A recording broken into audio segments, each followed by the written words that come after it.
Who was Jesus? Is he a historical character? Who wrote the Gospels? Why are they written in Greek? Why did they have a pro-Roman perspective? Why was the religion headquartered in Rome? Those were the mysteries that I saw about the Gospels.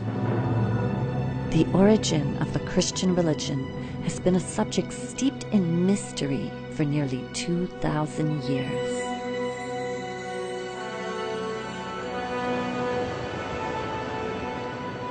Joseph Atwill is one of a number of scholars today from all around the world who are questioning the historic facts behind these ancient mysteries. When examining the actual history of this era, many of the answers provided by the Church and Christian scholars do not hold up to rigorous scrutiny. This is really important for our culture, to understand where Christianity came from. No doubt Christians have done a lot of good for the world, but then there are other Christians, often the most dogmatic, who create wars, hatred, and other harm under the disguise of religion. In studying how Christianity emerged, many of our scholars agree that it was used as a political tool to control the masses of the day, and it is still being used this way today. The problem is that Christianity has been used as a tool by government that uses the goodness in people against them. For example, support for the wars in the Middle East has been preached to evangelical Christians as a way to speed up the end of days. This is just one example of the way that propaganda is used to control and manipulate the populace. Actually, according to my study of the ancient texts, the second coming of the Christ has already occurred.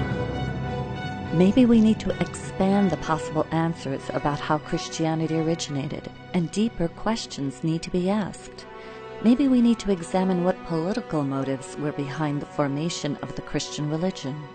I think it's a requirement of alert citizens to know how the Gospels were written, why they were written, who produced them, what was the purpose and back of all this. This is good citizenry. Everyone should be involved in this.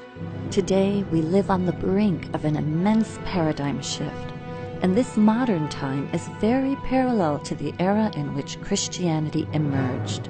Studying this ancient era can give us the perspective needed for coming up with solutions to today's problems and for helping create the better world that we envision.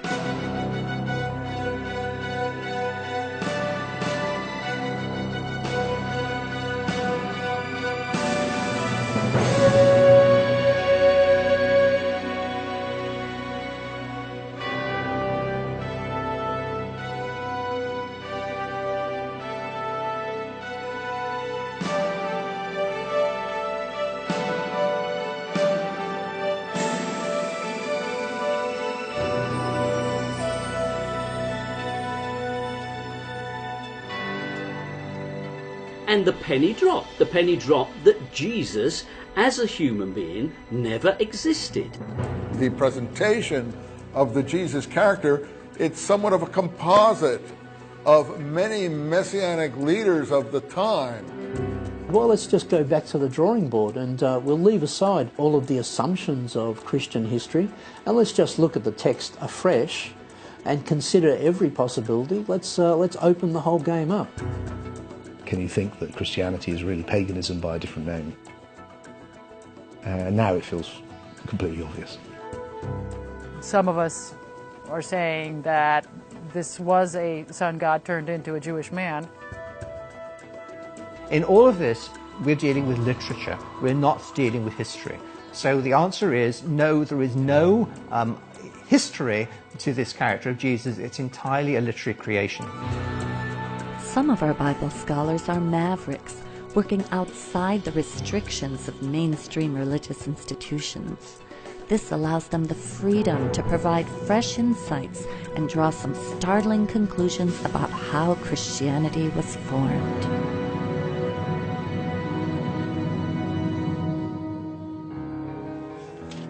I began reading a number of books on the subject. This turned into a decade-long research. For Joseph Atwill, the key was in the Dead Sea Scrolls, the only Jewish literature ever discovered from the 1st century AD or CE, the time that Jesus would have been preaching among the Jews. The characters in the Dead Sea Scrolls were militaristic, and you could see that this movement wanted to push the foreigners out of Israel. They were fundamentalists, whereas the characters in the Gospel are different. They are pacifistic. They are turning the other cheek. They're giving to Caesar what is Caesar's.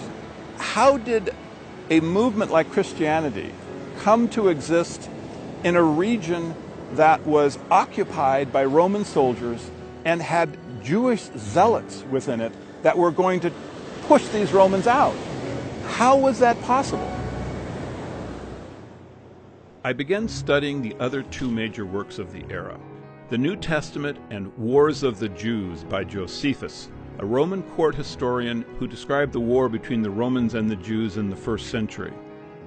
While reading these works side by side, I noticed an amazing connection between them. Certain events from the ministry of Jesus seemed to closely parallel episodes from the military campaign of Roman Caesar Titus Flavius, a campaign which took place 40 years after Jesus supposedly lived.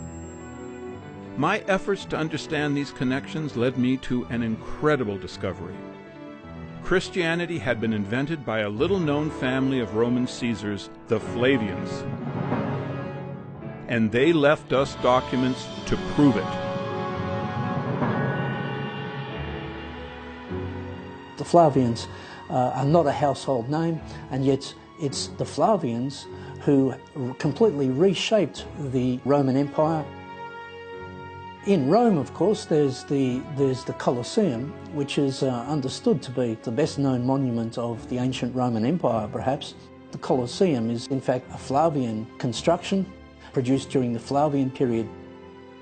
It's under the Flavians that both Rabbinic Judaism and Christianity take shape. Why would the Flavians be interested in creating religions? Much like today, their era was marked by political power struggles, a bankrupt economy, religious conflicts, and endless wars. In the midst of this turmoil, the Flavians seized control of the Roman Empire and ushered in an immense paradigm shift. To understand the Flavians' rise to power, we need to go back to the reign of the previous powerful rulers, the Julio-Claudian dynasty. Beginning with Julius Caesar in the year 49 BCE, the Julio-Claudians ruled Rome for over 100 years, transforming the government from a republic into an empire. This family contained all the famous Caesars: Julius, who predated the time of Jesus; Augustus, who was Caesar at the time of Jesus' supposed birth; Tiberius, who ruled during Jesus' supposed death, followed by the infamous Caligula, then Claudius, and ending the Julio-Claudian dynasty with Nero, whose reign begins in 54 CE. The Julio-Claudians enjoyed a godlike status until the family degenerated and began to damage the Roman Empire. By the time of Nero, his famous decadence was bankrupting the empire, and the Jews of Judea were staging a huge rebellion against their Roman rulers. Judea was one of the many conquered provinces that made up the Roman Empire. This region, which was also known as Palestine, was controlled by a family that served as Rome's tax collector, the Herods. They were a Greco-Arab family, somewhat possibly Judaized, though only Judaized when it was convenient to please the subjects they were given, who were put in power in Palestine and destroyed the previous Jewish ruling family, the Maccabean family, root and stalk. Besides being heavily taxed and ruled by a non-Jewish family put in power by Rome, the Jews were further inflamed by the requirement that a statue of the Caesar be placed for worship in every temple throughout the empire. In the Roman Empire, you could pretty much have any god you want, but legally you had to submit to the emperor as a god as well. You had to at least acknowledge that the Roman leader was also a divine figure. But the Jews would not have any of it. It's fundamental to Jewish belief that you shall make no graven images. It's one of the commandments given at Sinai by God. So the Jews never made representations of God. The Jews had a very different type of religion. They had a religion which was much more focused on the book and less focused upon cultic statues. This presented a real problem for the Romans. They tried to install statues of Caesar, but the Jews weren't going to buy that at all. In fact, it aggravated them. It enraged them. And the Romans really, I think, didn't understand this. It's not statues, it's books. And those books contained what are known as the Jewish messianic prophecies. The thing that most moved the Jews to revolt against Rome was an obscure prophecy from among their writings that a world ruler would come out of Palestine. Holy books inspired the Jews to expect a redeemer who would redeem Israel, rescue Israel, restore Israel to power and leadership in the world. The Messiah that the literature described was a warrior. The Messiahs would have claimed the same attributes that David did. David could overcome any army because God gave him the power to do it. If you had the power of God, you could easily defeat the Roman army. The people rebelled against Rome and were led by a messianic movement that had a series of messiahs that had come forward to fight against the Roman Empire. The Hebrew word Messiah is translated into Greek as Christos, or Christ, so the title of Christ can describe any of the numerous messiahs of this movement. Yes, the word Christ, or Christians, can refer to the Palestine Messianic movement, but it's a later term. It's a later reformulation of the Messianic movement in Palestine. This movement rebels against Rome in 66 and is successful. It actually defeats them militarily, so it must have been a huge movement. The victorious Jews set up a nation state directly in the Roman Empire. And the Romans had to do something about it. There was a real danger that this Messianic movement could not only boil over in Judea itself, but could spread to other Jewish communities and other parts of the Roman Empire. Rome ruled its colonies with a rod of iron, and any resistance was going to be met with brute force. At this time during Nero's reign, two of the finest military men in the empire were the Flavians, Vespasian and his son Titus. Vespasian and Titus were military men. They spent a great deal of their life outside of Rome. For over a decade, they had waged war against the Druids in Brittany and Gaul. Vespasian and Titus were successful in essentially destroying the Druids. They left behind no historical record of their existence. And it's the Flavians that Nero calls upon when he needs to suppress the Jews' rebellion in Judea.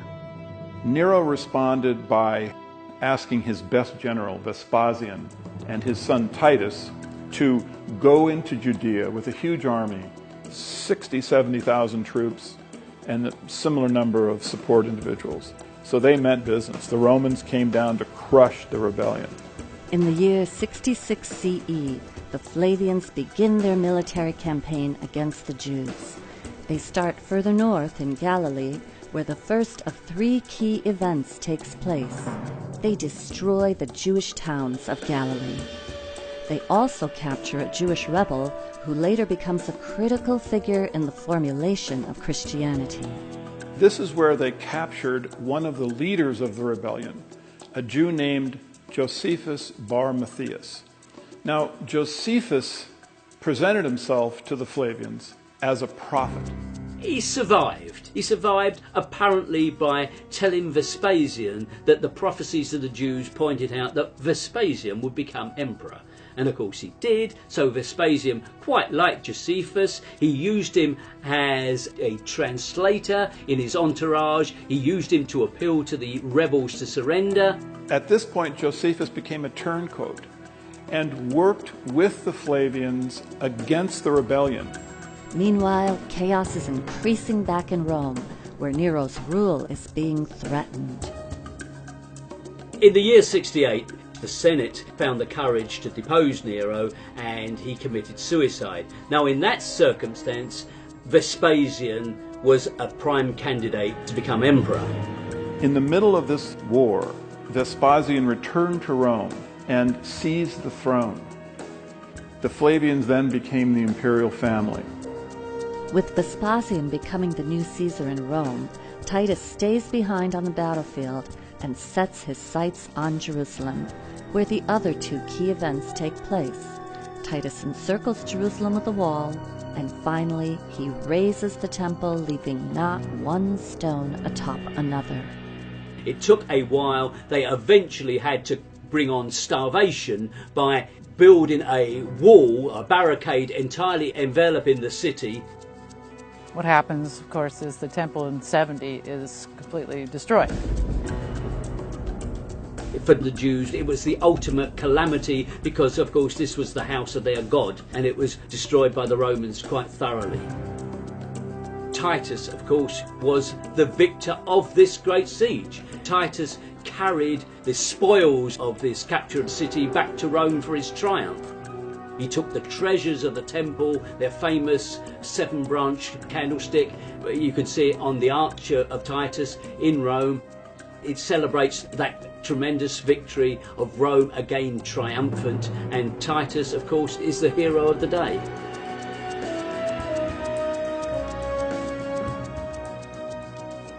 All of the artifacts from the temple that they seized, they put on public display in what they refer to as the Palace of Peace, except for one item. The Jewish scripture, Josephus records that the Flavians took and placed in their private palace where no one was allowed to see it. Although Titus Flavius successfully ended the rebellion in Judea, another rebellion soon broke out in Alexandria, Egypt. The Flavians were clear that this was not the end of the Jewish Messianic movement. They also recognized that it was the Jews' Messianic literature that was fueling this movement. So once they captured the Jewish scripture, they had all other copies of it destroyed.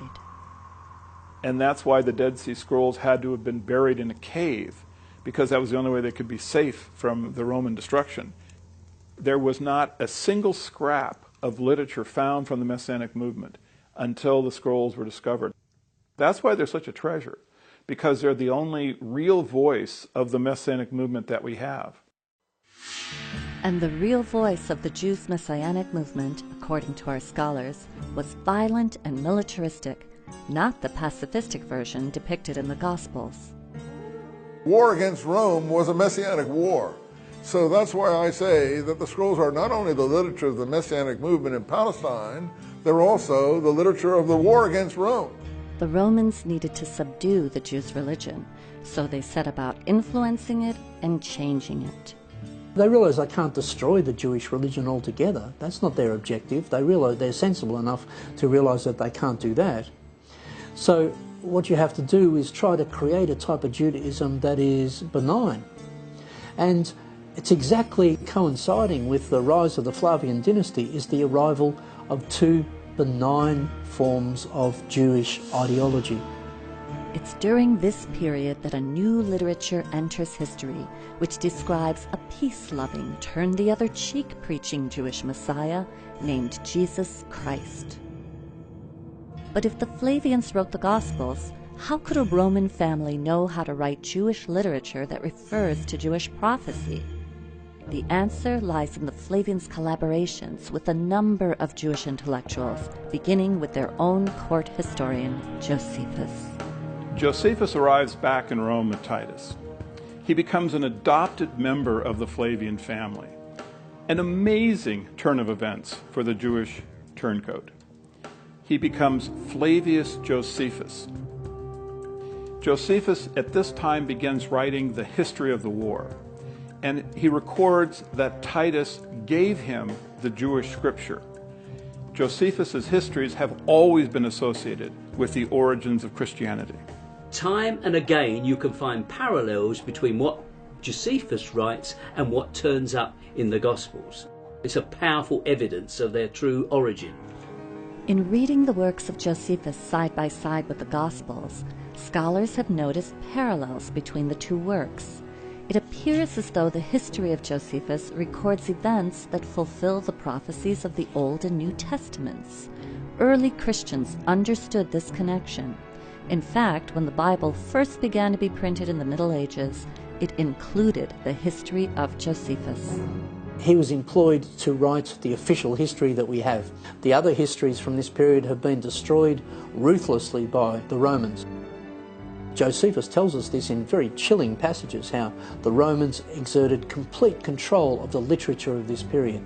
There were alternative histories of the Jewish war written. Well, the Romans rounded up the writers of those histories and executed them. They rounded up all the copies of those histories and destroyed them. That is to say, they ruthlessly wiped out any alternative history, so that the only history we have is written by Josephus. And let's remember who Josephus was. Chief propagandist of the Flavian dynasty, and he was very, very successful. He moved back to Rome. He was given an apartment in the emperor's own townhouse, and he was appointed the chronicler of the Roman Jewish War, using Vespasian's own diaries of the events. Also in the pages of his history, Josephus declares that the Jews' Messiah or Christ is none other than Flavius Vespasian and his dynastic family. To put it succinctly, Josephus says that there was a prophecy that a world ruler would come out of Palestine. The Jews thought this applied to one of their own. They were wrong in their interpretations. He used the most cynical interpretation. He applied it to the rise of the Roman emperor in Palestine. Josephus recorded that the Messianic prophecies foresaw not a Jew, but Vespasian and his dynasty. In fact, all of the Flavian historians recorded that the Flavian Caesar was the Christ. It was important to the Flavians that they be seen as the Christ, as divine and godlike, and this was not mere vanity. The Julio-Claudians before them had already established that presenting themselves as gods was a powerful tool in controlling their subjects. When the Flavians took over the throne, they inherited an enormous bureaucracy that was already in place, the imperial cult, which was dedicated to promoting the idea of Caesar as a god. Another part of the puzzle is the Roman imperial cult. Why is it important? Well, because it coincides with that same period of time as the emergence of the Christ cult. You had a whole social community. The whole social structure of these conquered territories was governed by the imperial cult. And if you wanted to succeed, the key social community to join was the imperial cult, because that's where all the movers and shakers were. This idea of the emperor becoming an object of worship was well established in the Roman system before Vespasian and Titus came along. It was prevalent in all major centres. It had its own priesthood. There was a ceremony, an annual celebration, annual games for the imperial cult. Now, it had many characteristics which would later colour the Christian cult. It grew in the same centres. It made claims that were later transferred to Christ. The Julio-Claudians had claimed that they were of divine descent and that they were therefore legitimate. Their power base was the Roman aristocracy, the Roman nobility. All of that collapsed into this power vacuum. Vespasian was declared emperor by the troops, by the Roman army. So effectively it was a military coup. With the change of dynasty, they have to create a whole mythology to legitimise that dynasty. At the same time, they're creating a whole mythology to counter Jewish messianism. Somewhere along the line, those two things get mixed together. When Vespasian died, Titus began the process of having his father deified. This is a complicated process because only the Roman Senate can bestow on an individual the title of deus or God. Titus came to the Senate and presented evidence that the life of his father had been divine. Certainly this would have included the military campaign that the Flavians waged through Judea. And it's at this time I think the Gospels were written, because the theological structure in the Gospels of a God the Father and the Son of God is the same one that Titus would have been presenting to the Roman Senate.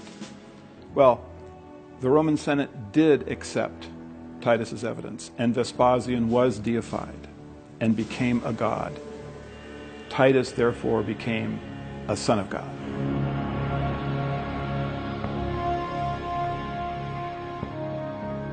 The Arch of Titus that still stands in modern Rome today is inscribed with a dedication to the divine Titus, son of the divine Vespasian, or son of a god. This imperial cult, set up to worship Caesar as god, also provided the basis for the structure of the Roman Catholic Church. Now, the rituals, paraphernalia and symbols of paganism were transferred wholesale to the Christian church. The most obvious and clear example is where the title of the pagan chief priest of Rome, the Pontifex Maximus, became the title of the Pope, the Christian Pope. If you look at who held the original bishop positions in the Catholic Church in those early times, you will see that they are members of the same pagan aristocracy. They simply changed their clothing a little bit. They wore the same garments, but they wore slightly different headdresses. They had become from being a priest of a pagan cult to being a priest of Rome. Where the Vatican now stands, there was once a pagan temple which celebrated the mysteries of a dying and resurrecting God-man who wasn't Jesus.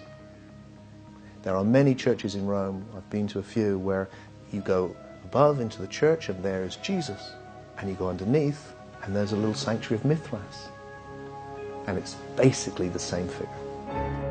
So the Roman plot to invent Christianity is just so clever when you think about it.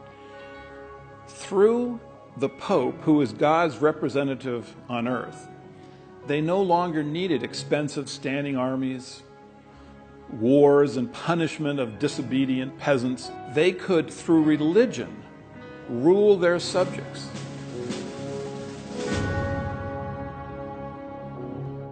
Over time, Roman Christianity propagated throughout the empire by way of the mass media of the day, the Roman roads. The Romans must have approved of this new religion because, as some scholars ask, if the Gospels really were Jewish literature about a Roman sentenced criminal, why wouldn't they have been destroyed? One of the really surprising things for me was to realize the extent of Roman control of propaganda and of literature. So that when you suddenly get all of this Christian literature arising in this period, one has to ask, well, how did that happen? The conclusion that one has to reach is that that could not have happened without some degree of complicity on the part of the Romans, so that one is led to the conclusion that the Romans must be involved in the production of this literature.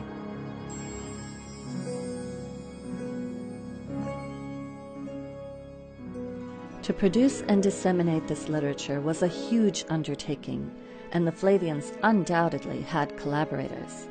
We know they were funded by the wealthiest family in the world at this time, the Alexanders, a Jewish family who served as Rome's tax collectors in Egypt. Like the Herods in Judea, the Alexanders had strong motivation to keep the Jews' messianic movement from threatening their position and their wealth. One of their family members was Philo of Alexandria, a famous Jewish theologian who was already writing works that combined Jewish beliefs with the modern Greek and Roman pagan beliefs of the day. Many scholars agree that his writings form the basis for much of the philosophy of Christianity. In these pages is practically every concept that you can find within Christianity. He combined Greek philosophy, and he took that and he combined it with Judaism. On top of that, he was from an extremely wealthy family. And this is important because you have to follow the money when you're looking at major trends, new paradigms being set. And if you look at his family, then you start seeing, well, this is interesting because now we're starting to come across the Flavians again. His relatives were very involved with the Flavians. That whole area is where we want to look very closely for the Christian origins. It's from exactly this same circle of people that you get the first signs of Christian ideology, and they all lead to the rise of the Flavian dynasty.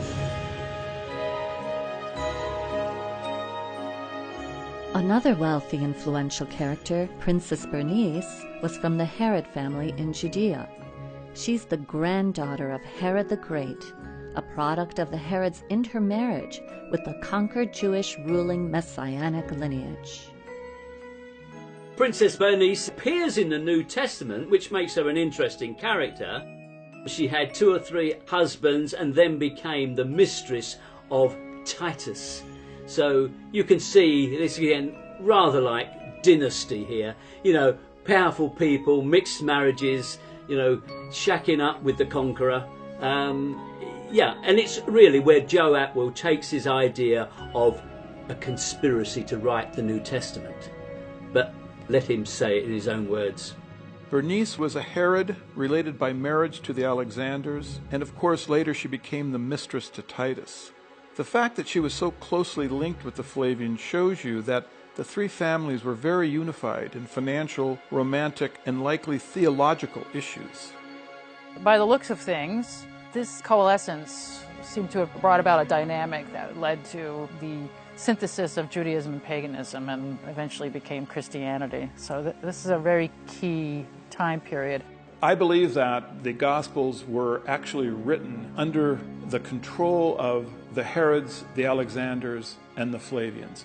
These families had the motivation to create Christianity, and with the expertise in Judaism that the Alexanders and the Herods had, they had the actual technical ability to come up with these stories that are fulfillment of Hebraic prophecies.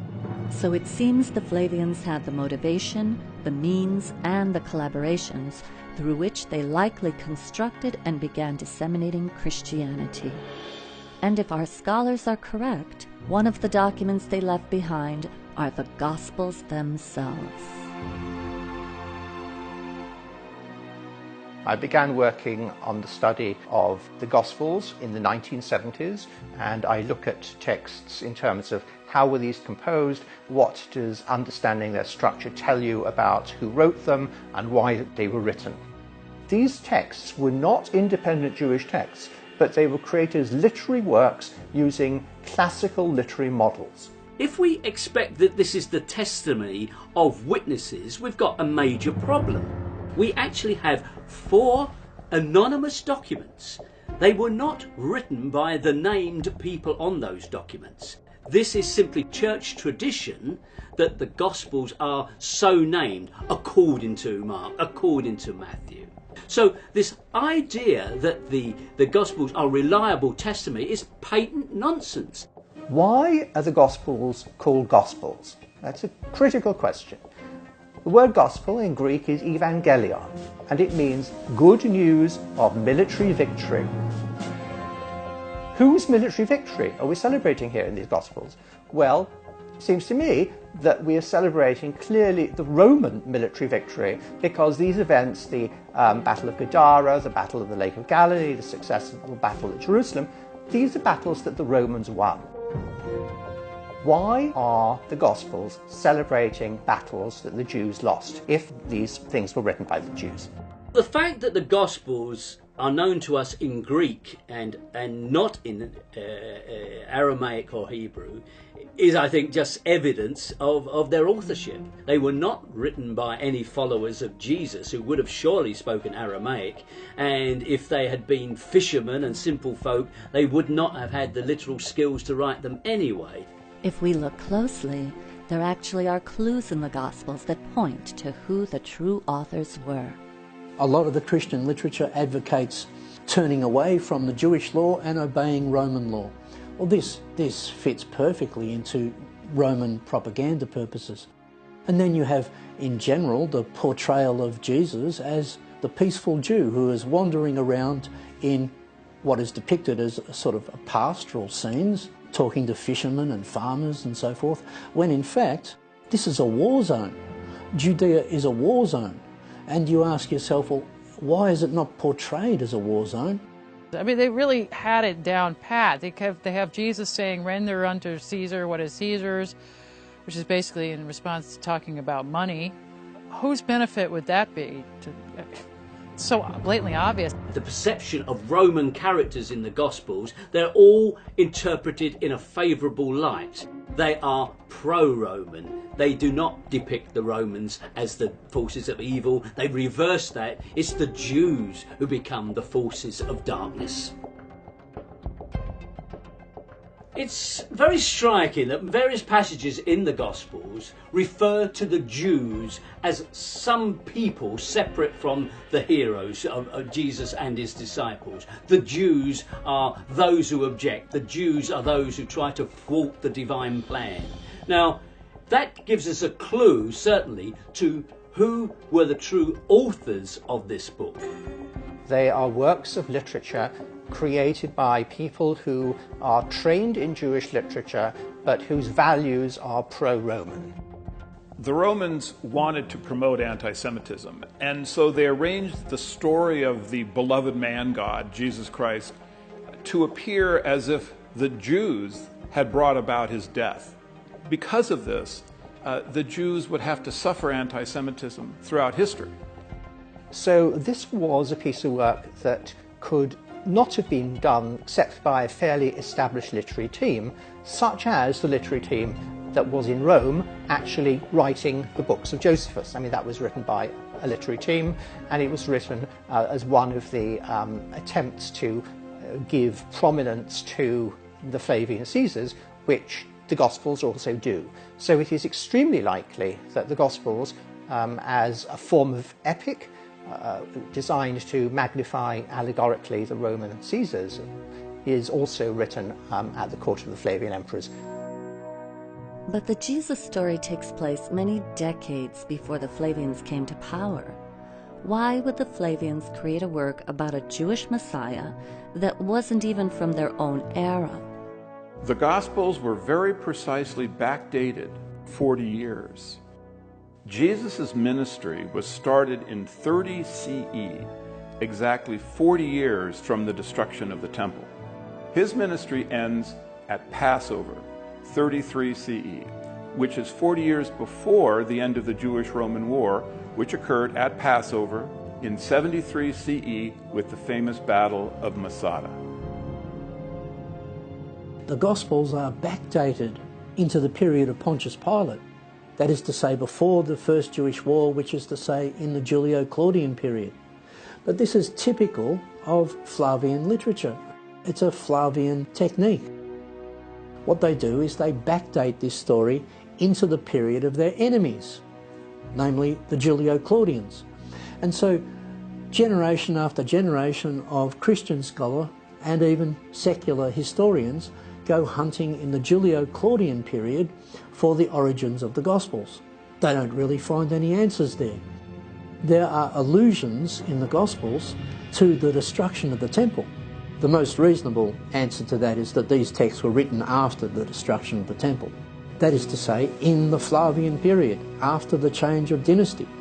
This backdating of the story of Jesus Christ, 40 years earlier from the time the Gospels may actually have been written, explains why many of the prophecies of Jesus came true within exactly 40 years. What does this all add up to? In my view, the thing that is most significant is the research by Joseph Atwell in his book Caesar's Messiah, which suggests that the Gospels were actually created as works of Roman propaganda at the end of the Roman-Jewish War under the reign of the Flavian emperors, that is Titus Caesar and Vespasian Caesar. And if you end up worshipping Jesus, what you will really end up doing is worshipping Caesar in disguise. This may have been how the Flavians finally got the Jews to worship Caesar as a god, by giving them Jesus Christ, a Messiah more to the Romans' liking. But is there any actual history to this character? Where did he really come from? The mystery to me begins with his very name. In Greek, Jesus means Savior and Christ means the Messiah. This didn't strike me as something you would call a young child. These two words are already important within Judaism before Jesus Christ supposedly existed. Major biblical figures to a Jewish Greek-speaking populace would already be called Christ. Their ears would already be acclimated to accepting this title. So it isn't just a unique name of a single person that just suddenly popped up. What did we actually know about Jesus Christ the man? I don't think that Jesus can be historically defended. I don't think there's any evidence that we can extend to that particular Jesus. So when you actually set out to investigate the historical Jesus as opposed to the Christ of faith, you very abruptly enter a void. You find that whereas you might imagine the core details of Jesus are readily known and accessible, you actually discover there's no such thing. Further, there had never been any archaeologic evidence of Jesus Christ that had ever been discovered. You cannot find an established and incontrovertible biography of Jesus at all. It doesn't exist. You enter a strange twilight zone of early Christian belief. What we have here is not a movement that's grown on the accretion of legends on a real flesh and blood man, but instead the development of a religious movement around the idea of a man. There isn't even an actual physical description of what Jesus looked like anywhere in the Gospels. The presentation of the Jesus character, it's somewhat of a composite of many messianic leaders of the time. Many messianic leaders of the time, most or all of whom came to a bad end, usually by crucifixion, because crucifixion was the Roman punishment for seditious activity. And the penny dropped that Jesus, as a human being, never existed. In all of this, we're dealing with literature. We're not dealing with history. So the answer is no, there is no history to this character of Jesus. It's entirely a literary creation. What the Romans did was they saw the Jews' reliance and belief in prophecy. So they said, okay, they want a prophet, let's give them one. It seems that in the construction of the literary character Jesus Christ, the Roman authors borrowed religious concepts not only from Judaism, but also from other gods and religions that they knew. Some scholars have noticed the similarities between the story of Jesus and the ancient pagan mysteries. In ancient mythology, we find this whole strain of thought called solar mythology. Many gods start taking on solar attributes because as agricultural communities become more important, the sun becomes a big focus, the most obvious reasons of planting and harvesting. The sun is then personified, so now we have a male sun god. It becomes a religion in many parts of the world. Christianity usurped a tremendous amount of sun worship. Some of us are saying that this was a sun god turned into a Jewish man. This December 25th birthday was in fact the winter solstice. This is really in fact the birth of the god of light. December 25th actually is the end of a 3-day period of when the sun stands still. The sun appears to be dying as the days become shorter, and the sun is reborn at that point. Across the ancient world, there was this form of experiential and philosophical spirituality in these mystery cults, or mystery schools. And at the centre of these schools you would find a mythos, which was an initiatory myth, a symbolic myth, which would help people who were going through the initiatory process come to this spiritual awakening, this knowledge, this what they called gnosis. And what you see in these myths is the elements that will later become the Jesus story. Let's ask the question, is Jesus developed from pre-existing literary characters? Jesus has certain episodes in this so-called life, and each one of them can be traced to a prior representation of that type. If you look at the elements which we found in the pagan mystery school myths, you find the story of a dying and resurrecting Son of God who's born of a virgin, has 12 disciples, turns water into wine at a wedding, brings a new religion of love, is accused of heresy or of provocation by the authorities, is put to death, sometimes by crucifixion. And then if you want to commune with the God-man, you take bread and wine, and then you can come to eternal life. Well, all of this is, of course, Christianity. Easter itself is a long pre-Christian celebration of the resurrection of spring from the death of winter. This is an ancient shamanic rite you'll find all over the world, that you go through a ritual death where you get reborn, but you're reborn as an awake being. So you've died just to your lower nature and woken up to your higher nature. You can find them in the Old Testament, in the Jewish mythology as well. It isn't just pagan parallels. I mean, the New Testament, for example, the Ascension. We have an ascension with the Old Testament figure of Elijah, and it's a very dramatic ascension. Elisha-Elijah cycle.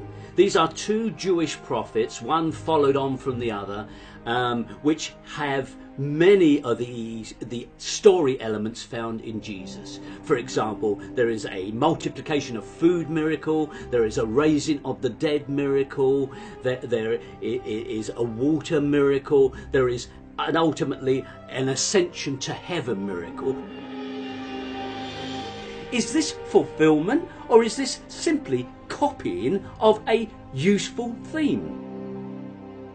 You can see where they just used Old Testament characters and scriptures as a blueprint to create this new one. A lot of the ethics of Christianity actually were around before Christianity. Do unto others as you would have them do unto you is in fact from the Old Testament. It's Jesus didn't make that up.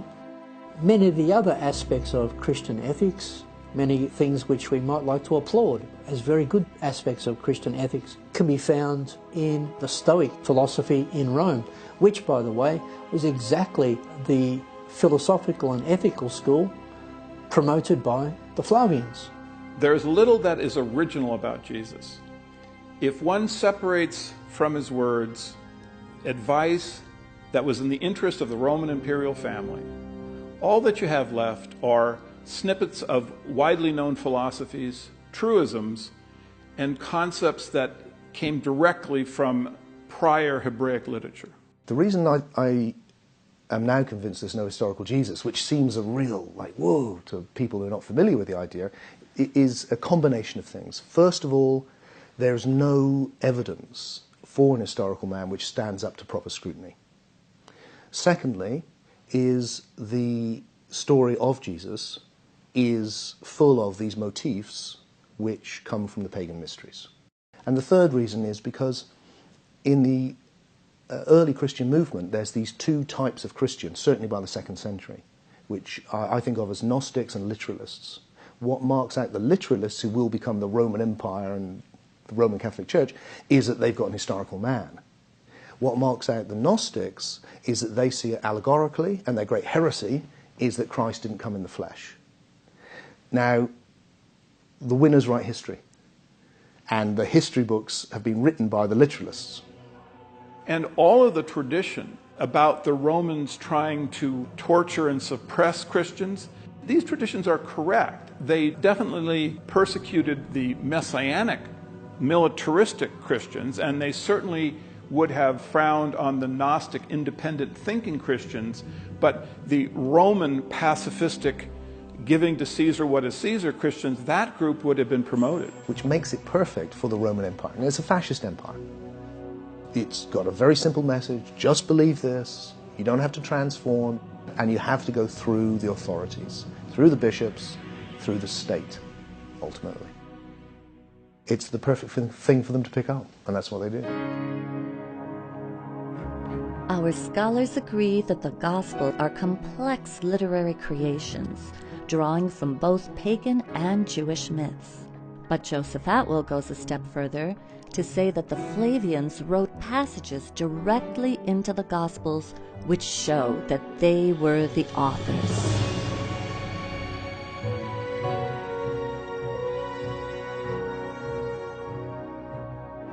One of the most famous prophecies that Jesus makes is about the coming of someone he refers to as the Son of Man. Now, many people believe that he's talking about a second coming of himself, and many people believe that this is going to occur some point in the future. Well, the fact is, this coming of Jesus has already occurred. Jesus makes very specific prophecies as to what will happen when the Son of Man makes his visitation. He refers to three key events. The Galilean towns will be crushed, Jerusalem will be encircled with a wall, and the temple will be razed, leaving not one stone atop another.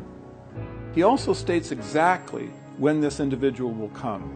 He says that the Son of Man will appear before the generation that is alive and listening to Jesus' words passes away. Now, to Jews of this era, a generation is 40 years. And so the only individual that could possibly be the Son of Man that Jesus predicts is Titus Flavius. Titus Flavius did destroy the Galilean towns. He did encircle Jerusalem with a wall, and he razed the temple and left not one stone atop another. And he did this within 40 years. Josephus recorded that no matter how Titus tortured the Jews, they refused to call him Lord or God. So to circumvent this stubbornness, the Flavians wrote the Gospels, in which a Son of Man was predicted to come in the future. Titus fulfilled these prophecies and became the Son of Man. So you end up worshiping Titus without knowing it.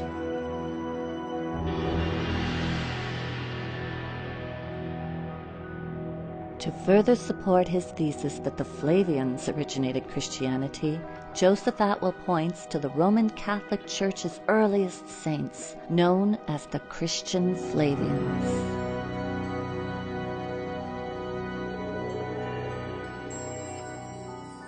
The Flavian family is connected to early Christianity in a number of unusual ways.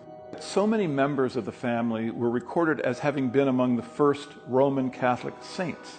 These include Flavia Domitilla, who is either Titus's sister or his niece, and there is an inscription honoring Flavia for donating the land that became the first Christian catacomb.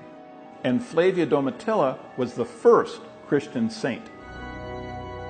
Her son, Clement, is recorded as having been the first Roman Catholic pope after the Apostle Simon. In addition, there were two members of the Flavian household staff, Neros and Achillas. Both of them had churches named after them in the very earliest Christian dioceses in Rome. There was a Christian theologian whose name was Titus Flavius Clemens, Clement of Alexandria. And he's the one who actually described the first Christian symbols. And he said they were the anchor, the boat, the fish, the olive branch, the star. And oddly, these are the very symbols that the Flavian Caesars used on their coins. The final connecting point between the Flavian family and Christianity is that in the 4th century, Flavius Constantine made Christianity the state religion of Rome. The military achievements of Caesars were important to all Romans. So certainly, the Flavian Christians The group that the Roman Catholic Church states were the first saints of the religion would have known the identity of the Son of Man that Jesus predicted, who would crush Galilee, encircle Jerusalem with a wall, and raise the temple, was Titus Flavius. So it seems, if a person knows how to uncover them, there are actually many clues pointing to the Flavian origin of Christianity. And perhaps the most intriguing one that Joseph Atwill uncovered is a secret code the Flavians used in their documents, which enabled him to make his startling discovery. So the Romans had the Jews' scripture locked up inside their imperial court, and they studied it. And what they discovered was that there was a unique literary code hidden in the text. This hidden code, which was common in Jewish scripture, was used by the Flavian literary team to place passages into the Gospels that had to be deciphered to be understood. This hidden literary technique is known as typology.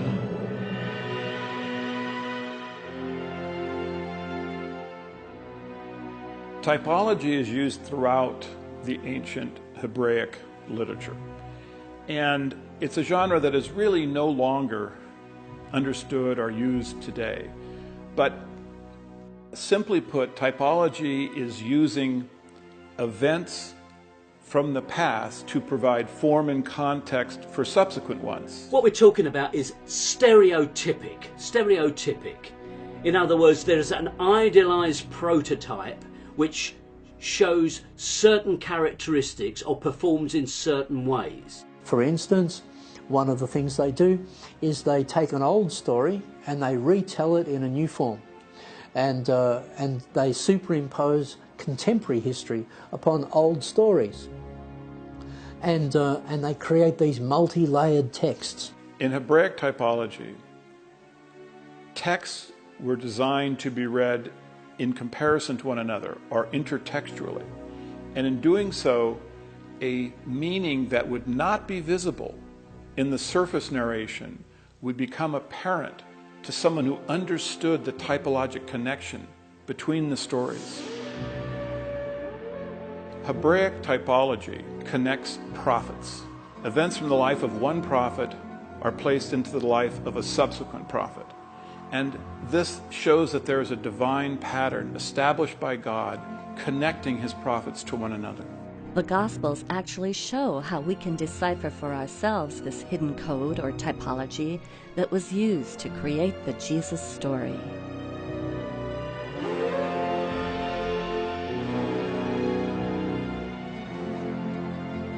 At the very beginning of the Gospels, there's a primer of this typology.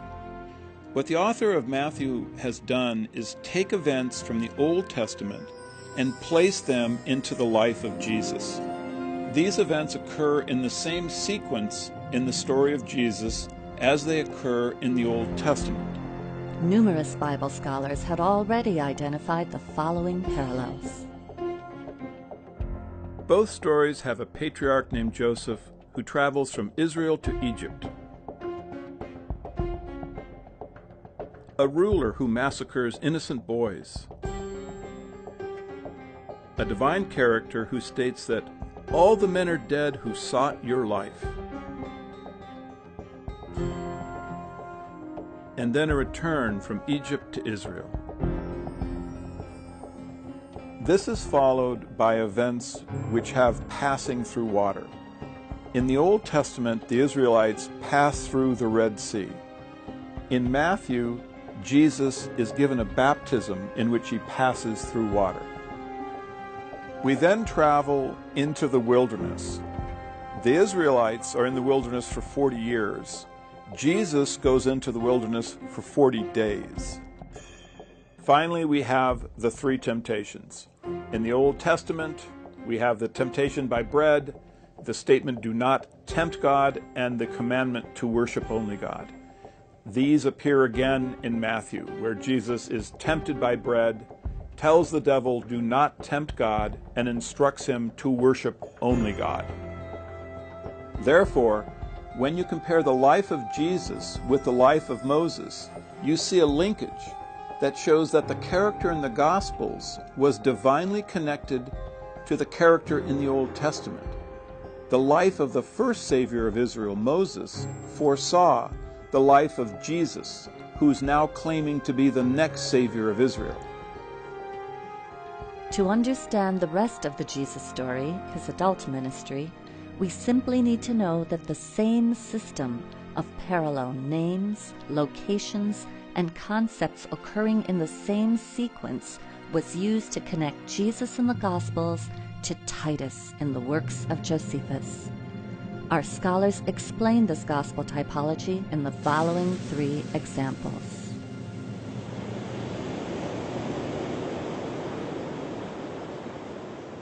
Jesus comes to the Sea of Galilee at the beginning of his ministry. He gathers his disciples to him and he says, "Do not be afraid. Follow me and become fishers of men." In the Gospel of Luke, Jesus actually says catchers of men. Titus comes to the same location, to the Sea of Galilee. He gathers his troops, his disciples, together and he says, "Don't be afraid." And then he leads them. They follow him and they attack a group of Jewish rebels. They sink the Jews' boats. The Jews attempt to swim to safety, and the Romans use their spears to catch them. They become fishers of men. The match isn't exact, but we should never expect it to be exact. It's simply a type which is repeated across the whole of the New Testament.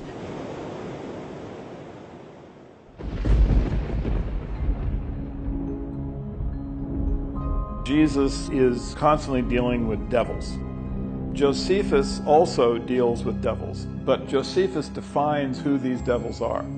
He states that the devils are those individuals who have a rebellious spirit and rebel against Rome. At Gadara, Jesus encounters one man who has a legion of demons inside his mind.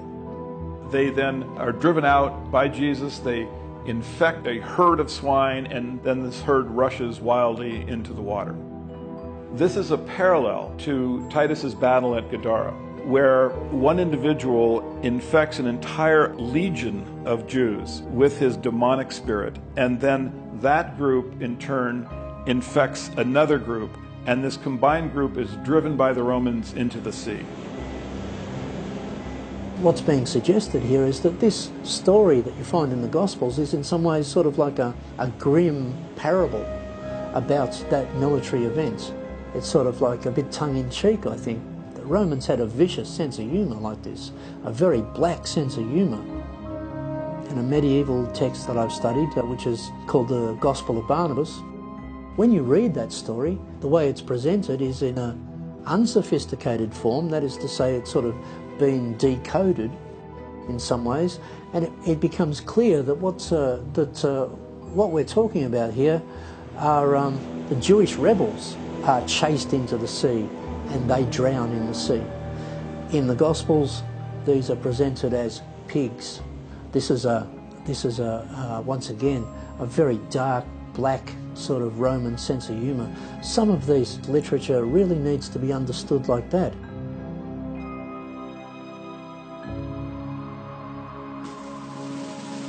In Josephus's biography, he describes when he was in the entourage of Titus during the closing stages of the siege of Jerusalem, he chanced upon 3 of his friends who were being crucified.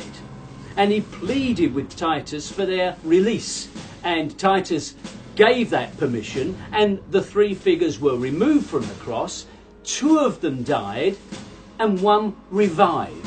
Now, if you're looking for a stereotypic example of how some idea was floated into the mind of someone writing the Gospels, that is a pretty clear example. It's certainly a strange occurrence that we find such an incident in the works of Josephus when it shows up in such a dramatic form in the Gospels.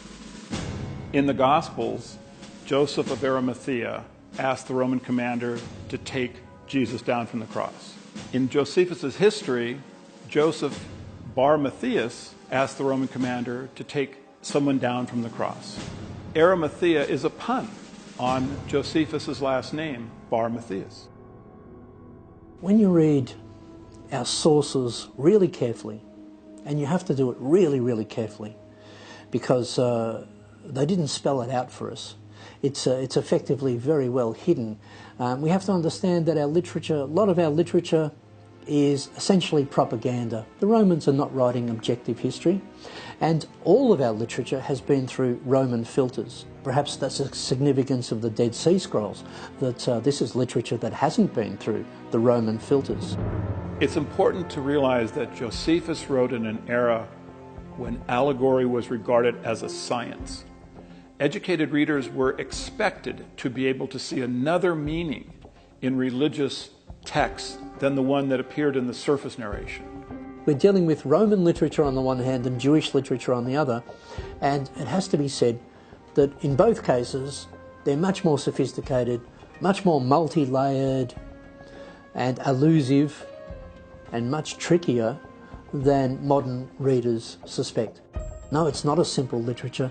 It's very, very complex, allegorical literature that indulges in the literary games that the Romans played. The more you understand about Roman literature in this period, and then you place the Gospels and other Christian literature in that same milieu, you can start to see the games that are being played in that literature.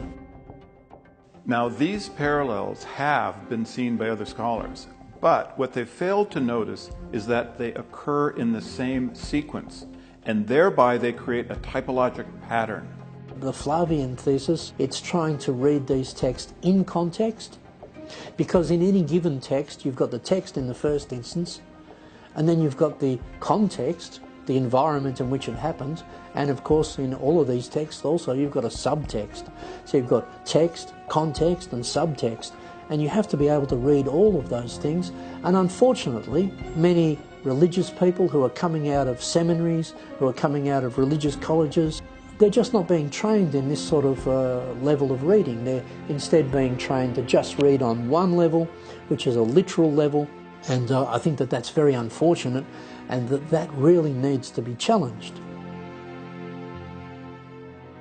By studying the multiple layers in these ancient texts in the original Greek language, Joseph Atwill was able to discover not just a handful, but over 40 typological parallels between the Gospels and the works of Josephus, which show that the ministry of Jesus Christ followed in exact sequence the military campaign of Titus Flavius, through parallel names, locations, and concepts. Once I understood the system that the Flavians were using to link Jesus and Titus, I was able to discover dozens of these parallels between Jesus and Titus. And what was amazing is that they occurred in the same sequence. And this simply proves that this was deliberate, that these unusual parallels had been created by the Flavians as a signature. It is their way of telling posterity that they authored the Gospels. These parallels are the Flavian signature of the Gospels.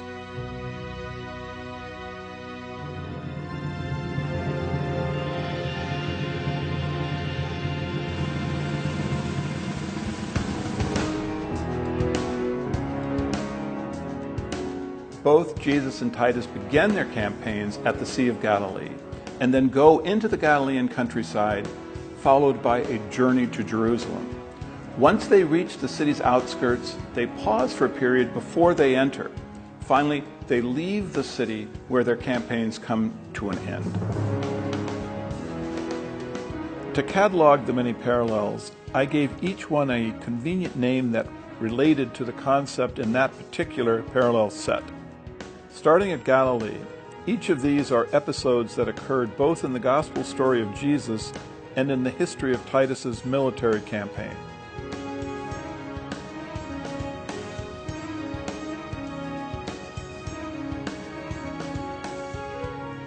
Both Jesus and Titus journeyed to Jerusalem, each sending messengers ahead to meet him when he gets to the city.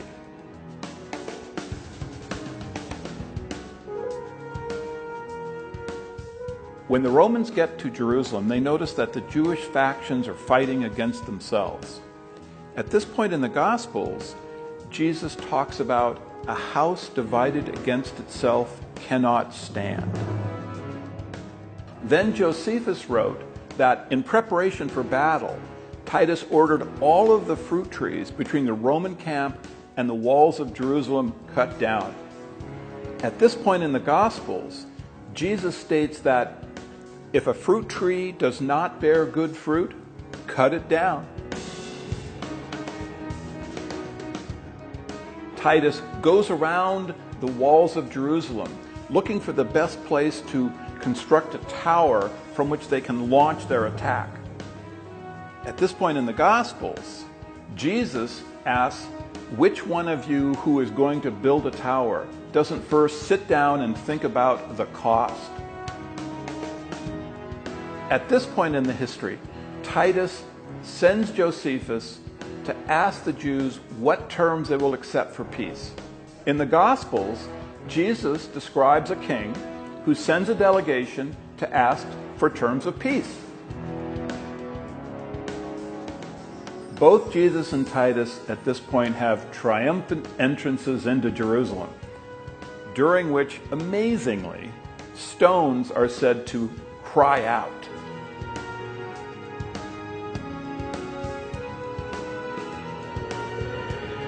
Each then drives a den of thieves out from the area in front of the temple.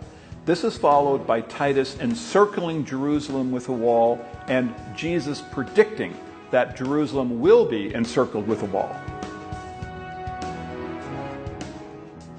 Because of the wall, starvation sets in Jerusalem. Josephus wrote that a woman named Mary, who called her son a myth for the world, slayed him, ate him, thereby turning him into a human Passover lamb. In the Gospels, we now have the Last Supper. Jesus tells his disciples, "Take, eat, this is my body, this is my blood," thereby turning him into a human Passover lamb. Here then is the Flavian signature of their authorship of the Gospels.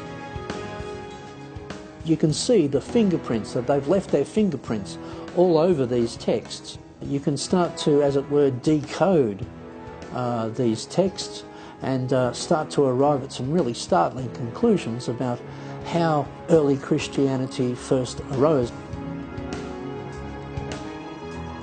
Our scholars have shown that the Gospels were not the product of primitive Jewish fishermen.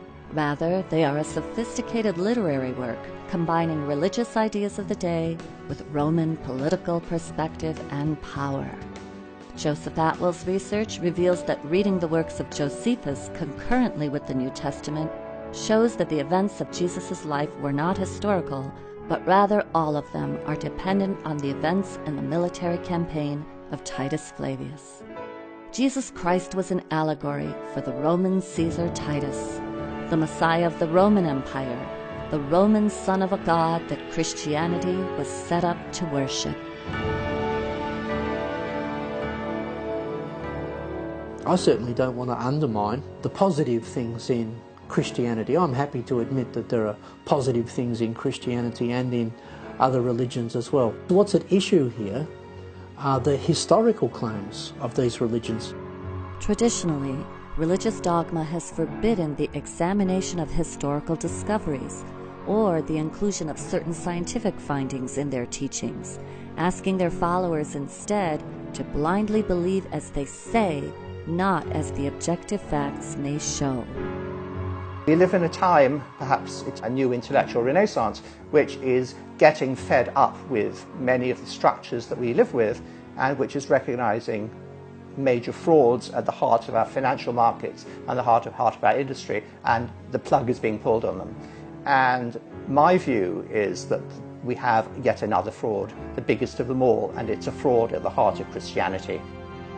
And it is a time for whistleblowers to come out and to make this information available not just to scholars in academic journals, but to have it widely available to anybody who wants to know. It's helpful to hear a wide diversity of voices in order for people to arrive at their own conclusions, and the theories brought forth by our scholars are a part of that diversity.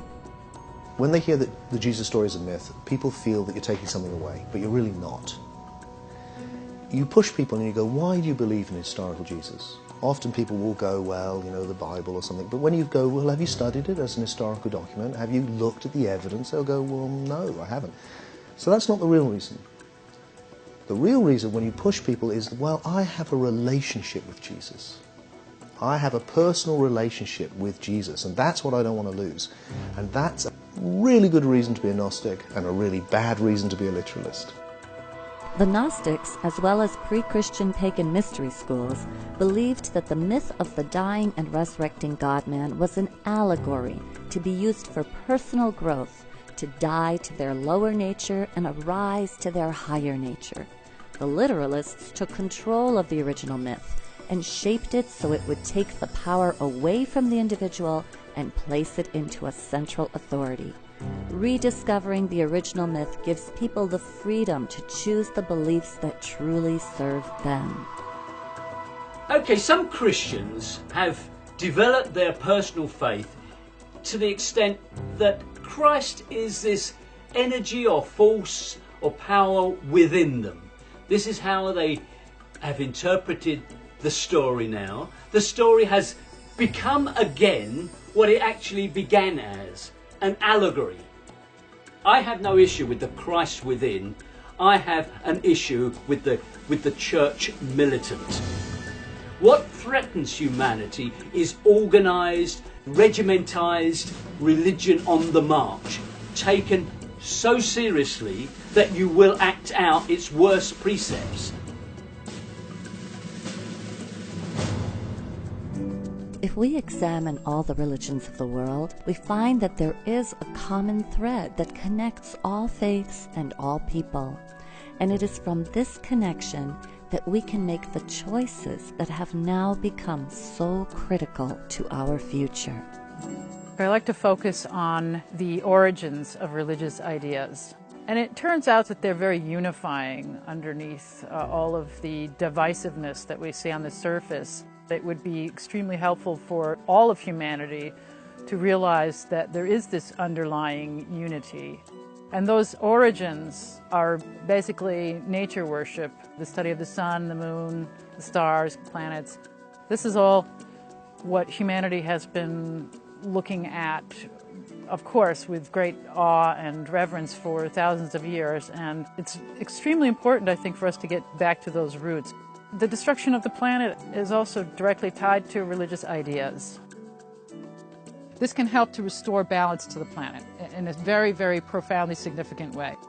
The very survival of humanity depends on viewing history from a new perspective so that we can be clearer on the historical facts and still honor the myths that offer us the greatest wisdom. It's what the myth, what the poetry says that matters, not what actually happened. So each new generation, whatever you say, is going to hear the myth, and that's what is true for them. And what follows is the actual history is much too complex for the average person to ever get their head around.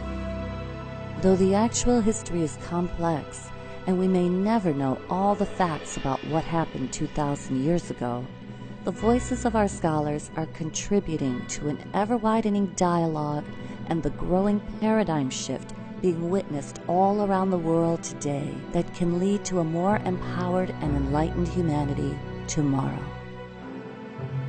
This is really important for our culture, to understand where Christianity came from. And this is direct evidence. You can actually walk this path and come to this conclusion. You can know that Christianity was an invention of the Romans. It was done to pacify their subjects. And this is important because it gives us a different way of understanding government, how government operates, the tools that government uses, the purpose that government has for the various propaganda apparatus. Evangelical Christians are getting away with debunking facts as mere theories, even subjects like evolution, but they provide no evidence for their position other than to simply cite religious dogma. And if you look at the influence that dogma is having in the media today, you can easily see it is increasing. I would like to challenge these extremists to consider the possibility that my findings are correct. Though there is much good in Christianity, we have to understand how rulers have used it to control us, and how they are still using it to control us today. I hope citizens will be more skeptical when they hear an authority figure using faith to interpret laws, or a belief in Armageddon to create governmental policies. The Flavians encoded a secret message into the Gospels, which we can now understand in a new light. You shall know the truth, and the truth shall set you free.